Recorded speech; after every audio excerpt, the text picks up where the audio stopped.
출애굽기 2장 23절에서 3장 5절까지 저와 여러분께서 한 절씩 교독하겠습니다. 제가 교우 여러분들 읽으실 때 저도 또 읽도록 하겠습니다. 여러 후에 애굽 왕은 죽었고 이스라엘 자손은 고된 노동으로 말미암아 탄식하며 부르짖었으니 그 고된 노동으로 말미암아 부르짖는 소리가 하나님께 상달된지라.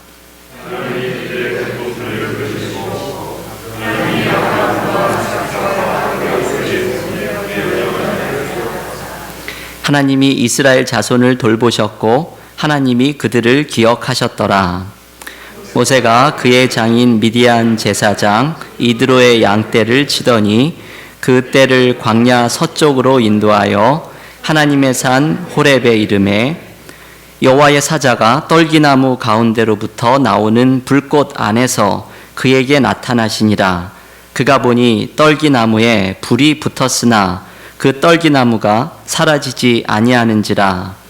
이에 모세가 이르되 내가 돌이켜 가서 이 큰 광경을 보리라. 떨기나무가 어찌하여 타지 아니하는고 하니 그때에 여호와께서 그가 보려고 돌이켜 오는 것을 보신지라. 하나님이 떨기나무 가운데서 그를 불러 이르시되 모세야 모세야 하시매 그가 이르되 내가 여기 있나이다. 하나님이 이르시되 이리로 가까이 오지 말라. 내가 선 곳은 거룩한 땅이니 내 발에서 신을 벗으라. 아멘. 오늘 모세 묵상의 세 번째 시간입니다.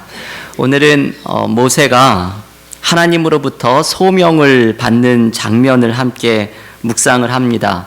이 소명의 장이 이 3장부터 아주 긴 내용 동안에 걸쳐서 있는데 오늘은 하나님께서 모세를 처음 만나주시는 이 장면을 묵상을 하게 됩니다.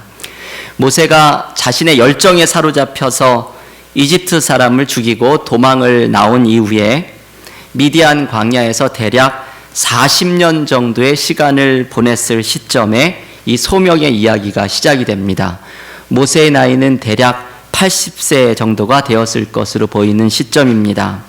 40년을 미디안 광야에서 지냈으니 모세로서는 자신의 인생이 이렇게 광야에서 끝이 나나 싶었겠지만 하나님은 모세를 향한 새로운 계획을 준비하고 계셨습니다. 정확히 이야기하면 모세를 통해서 이스라엘 전체를 향한 새로운 이야기를 하나님께서 준비하고 계셨습니다. 그래서 모세에게는 이 광야가 그의 삶의 끝이 아니라 새로운 이야기가 탄생하는 장소입니다. 그 새로운 이야기의 시작점을 오늘 출애굽기 2장 23절부터 25절의 말씀이 보여줍니다. 이 2장의 끝 세 개의 절을 읽은 이유는 출애굽기에서 새로운 전환점이 이루어지고 있는 아주 중요한 구절이기 때문입니다. 이 세 개의 절의 내용은 이스라엘이 고통 중에 하나님께 부르짖고 하나님은 그들의 부르짖음을 들으셨다라는 내용이 소개가 됩니다. 오늘 본문의 출애굽기 2장 24절의 말씀입니다. 제가 한번 봉독해 드리겠습니다. 하나님이 그들의 고통 소리를 들으시고 하나님이 아브라함과 이삭과 야곱에게 세운 그의 언약을 기억하사. 여러분, 이 말씀에 두 개의 동사가 등장을 하죠. 근데 이 두 동사가 얼마나 중요한 동사들입니까? 하나님께서 들으시고 기억하사라는 동사입니다. 하나님은 우리의 고통의 외침을 들으시는 분이고 그리고 우리에게 주신 약속을 기억하시는 분이라고 이야기를 합니다. 하나님은 저 하늘 끝 어딘가에서 무관심한 듯이 우리를 내려다보시는 분이 아니라 우리가 고통 가운데 하나님께 외칠 때에 우리에게 귀를 기울여 주시는 분이십니다.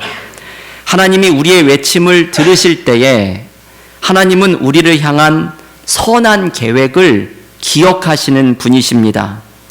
우리의 삶 속에 새로운 이야기가 펼쳐질 수 있는 이유는 하나님께서 내가 광야 가운데 있을 때에 나의 외침을 들어주시고 그리고 하나님의 선한 계획을 기억해 주시기 때문입니다. 이제 들으시고 기억하시는 하나님으로 인해서 이스라엘 사람들에게 새로운 이야기가 펼쳐지게 될 것입니다. 그런데 하나님은 당신의 일을 하나님의 사람을 통해서 그 일을 해나가시죠. 이것이 하나님께서 일을 하시는 방법입니다. 하나님은 언제나 하나님의 사람을 세우셔서 그 사람을 통해서 하나님의 일을 이루어 가십니다. 그래서 하나님은 미디안 광야에 있는 모세를 부르십니다. 광야에서 모세는 40년을 지내면서 이제 자신의 열정과 하나님의 열정이 어떻게 만나야 할지, 우리가 지난주에 이것을 묵상했죠. 나의 열정에만 사로잡히는 것도 아니고 하나님의 열정과 나의 열정이 어떻게 만나야 할지, 이것을 배우고 훈련한 모세를 하나님께서 비로소 당신의 일을 위해서 부르십니다. 바로 오늘 우리가 묵상하는 불이 붙은 떨기나무를 통해서 하나님께서 나타나십니다. 요즘 모세 묵상에서 교회 여러분들을 이 수요일날 꼭 나오시게 하려고 제가 그림을 하나씩 보여드리고 있는데요. 오늘도 그림을 제가 하나 가지고 왔습니다. 이탈리아의 화가 도메니코 페티라고 하는 사람이 그린 불타는 떨기나무 앞에 모세라고 하는 그림입니다. 이 그림은 너무나 명백하게 그 성경의 이야기를 그려서 별로 설명이 필요가 없지요. 그림의 제일 왼쪽 아래에 있는 양이 모세가 광야에서 양을 치고 있었다는 모습을 보여주지요. 그리고 그림의 오른쪽 윗부분으로 불이 붙어 있는 떨기나무가 있습니다. 잘 보이시지는 않겠지만요. 그리고 이 떨기나무 앞에서 하나님의 명령대로 지금 모세가 신을 벗고 있는 장면입니다. 이 모세의 일생은 많은 화가들에게 강렬한 인상들 그리고 많은 영감들을 주었기 때문에 모세에 대한 그림들은 굉장히 쉽게 찾아볼 수가 있죠. 이 불타는 떨기나무 앞에 서 있는 모세의 이야기도 여러 그림들이 있지만 저는 개인적으로 어떤 그림보다도 강렬한 이미지를 하나 가지고 있습니다. 제가 사진을 또 다음 장에 하나 가지고 왔는데요.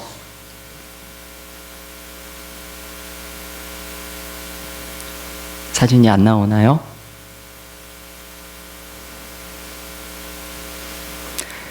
네, 우리 하나님이 은혜 주시면 사진을 우리가 볼 수 있을 테고요.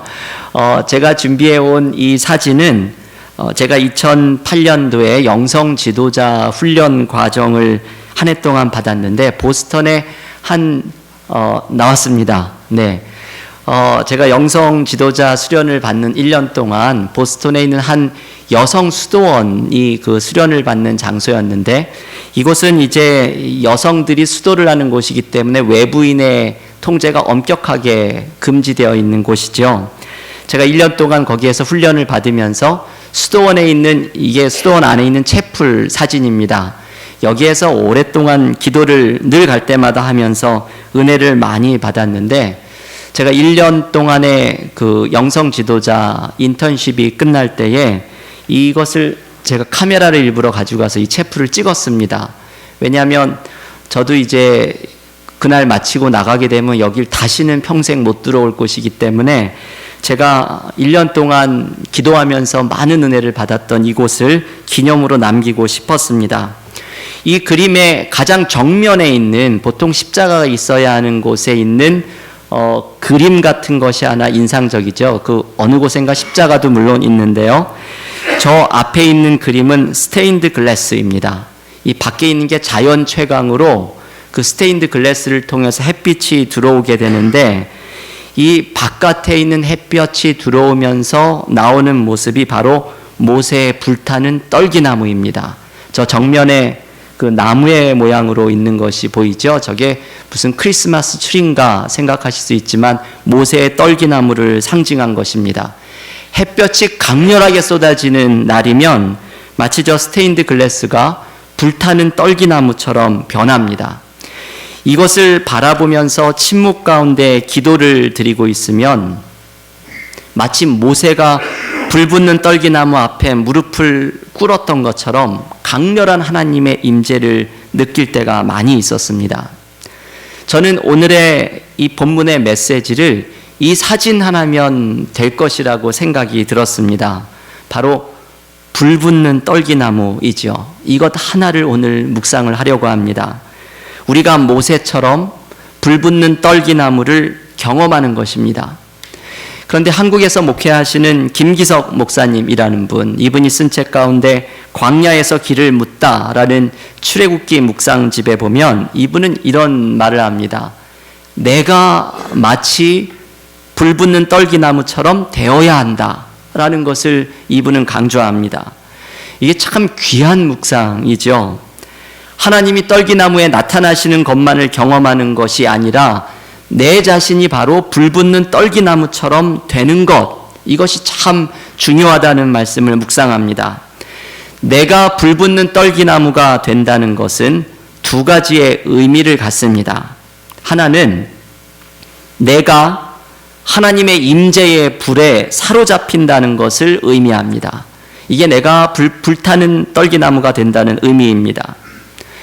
여러분, 사실 광야에서 자라는 이 떨기나무라고 하는 건 이것은 아무것도 아닌 나무입니다. 광야에서 자라는 나무는 다른 데에 사용될 만한 용도가 아주 적은 나무들입니다. 왜냐하면 대부분 광야는 수분이 없어서 이 수분을 간직하기 위해서 잎은 작고 대신에 가시들을 많이 가지게 됩니다. 이게 수분을 간직하는 방법이죠. 잎을 최대한 수분을 뺏기지 않으려고 작게 하고 대신 가시를 많이 가지게 됩니다. 광야의 떨기나무는 목재로 사용될 정도로 크게 자라나는 법도 없습니다. 그래서 떨기나무는 아주 볼품없고 가시만 가득한 작은 나무입니다. 이게 우리들의 모습을 참 꼭 닮았죠. 광야와 같은 삶을 지내면서 우리의 모습은 무엇 하나 내세울 것도 없고 다른 사람을 찌르는 가시만이 가득한 사람들이 됩니다. 이렇게 볼품없는 떨기나무와 같은 우리가 하나님의 임재에 사로잡히는 불붙은 떨기나무가 되면 우리는 하나님의 새로운 이야기를 시작하는 사람들이 될 수가 있게 됩니다. 여러분, 사실 하나님의 임재는 우리의 삶에 언제나 함께합니다. 모세의 미디안 광야의 삶 속에서도 하나님의 임재는 늘 함께하고 있었습니다. 우리에게 필요한 것은 일상에 늘 함께하시는 하나님의 임재를 떨기나무에 마치 불이 붙듯이 어느 순간 내가 하나님의 임재를 경험하고 그 임재에 사로잡히는 것입니다. 전에 김영복 목사님의 책 그분이 내 안에 내가 그분 안에 라는 책을 소개해드리면서 거기에 실린 한 과학자의 이야기를 소개해드린 적이 있습니다. 오늘 이 사진에 햇볕이 스테인드 글래스를 통과하는 것과 거의 똑같은 이야기를 한 분이 경험하죠. 여성 과학자인 이분은 과학적인 사고 때문에 믿음이 깊어지지 못하던 분이었습니다. 교회에서 보고 듣는 것이 자신의 과학적인 이 생각 때문에 논리적으로 생각을 하니까 늘 제동이 걸리고 하나님께 더 가까이 가고 싶어도 나아갈 수는 없고 그렇다고 믿음을 아예 버리고 교회를 떠나기에는 무언가 마음을 붙들고 있어서 교회를 떠나지는 못하고 있던 분이었습니다. 그런데 이분이 은퇴가 가까운 어느 날 아침에 아침 설거지를 하다가 하나님의 임재를 경험하게 되지요. 이게 특별한 경험이 아니라 부엌 창문을 통해서 들어온 아침 햇살에 매료되는 것입니다. 저 스테인드 글래스 같은 경험이죠. 따뜻한 아침 햇살이 부엌 창을 통해서 들어오는데 그냥 눈물이 핑 돌면서 마음이 뭉클해졌습니다. 그리고 마음에 이런 느낌이 들었습니다. 아, 주님이 이렇게 가까이 함께하고 계셨는데 내가 그것을 알아보지 못했구나. 여러분, 이분의 과학적인 사고로는 도무지 이해할 수 없는 이런 일이 벌어진 것이죠. 왜 아침 햇살을 보고 매료되었는지, 그 아침 햇살 속에서 갑자기 주님의 임재를 왜 느끼게 되었는지 도무지 이것은 논리적으로는 이분에게 이해할 수 있는 것이 아닙니다. 하지만 이분은 모세의 떨기나무처럼 아침 햇살 속에서 언제나 자신과 함께하고 계셨던 하나님의 임재를 경험합니다.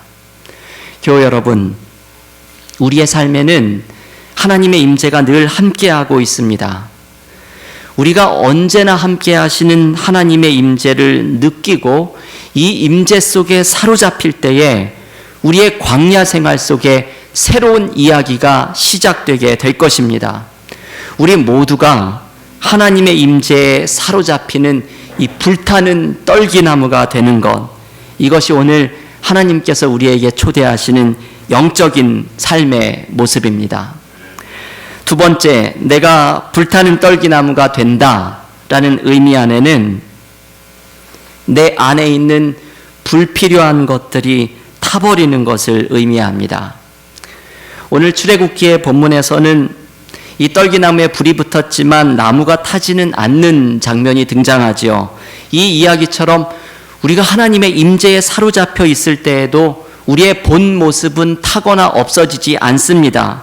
그렇지만 우리의 삶 속에서 하나님 보시기에 불필요한 모습들은 이 하나님의 강렬한 임재에 사로잡혀 있으면 그것이 타서 사라지게 됩니다. 본래 우리가 가지고 있는 죄악의 모습, 어두운 모습은 거룩한 하나님하고 함께 있을 수가 없는 법입니다. 이렇게 불필요한 것들이 제거되는 모습이 오늘 본문에서도 아주 중요한 메시지로 등장을 하고 있죠. 신을 벗으라 라는 말씀에서 나타납니다. 오늘 본문 출애굽기 3장 5절 한번 성경을 펴신 분들 한 목소리로 같이 읽어보겠습니다. 출애굽기 3장 5절입니다. 하나님이 이르시되 이리로 가까이 오지 말라.